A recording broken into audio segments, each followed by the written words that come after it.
महोदय, हमारे देश में गृह मंत्रालय और गृह मंत्री का कितना महत्व है, इसका अनुमान इसी से लाया जा सकता है कि स्वतंत्र भारत में गृह मंत्रालय का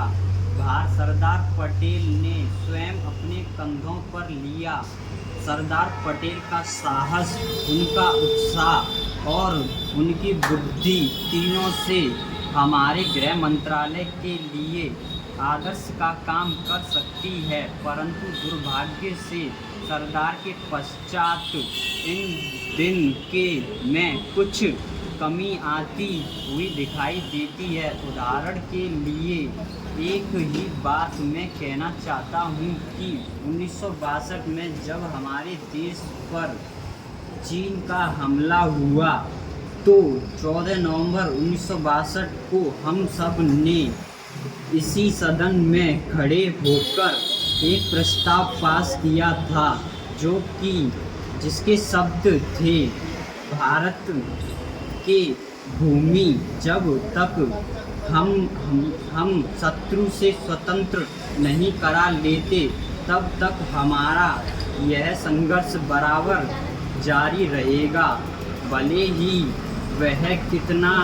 ही लंबा क्यों ना हो। लेकिन कुछ दिनों बाद एक लगातार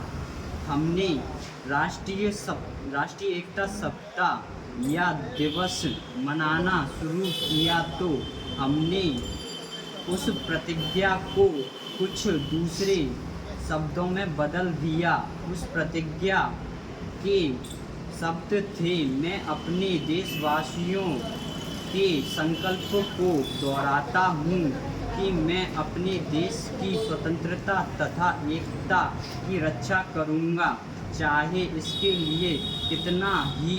कड़ा और लंबा संघर्ष क्यों ना करना पड़े। मैं राष्ट्रीय एकता तथा बल के लिए दिन में काम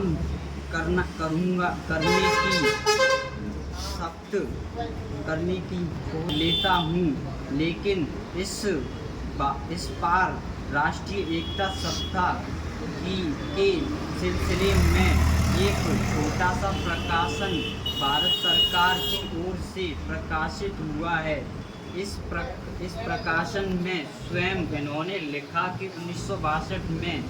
चीन द्वारा आक्रमण के बाद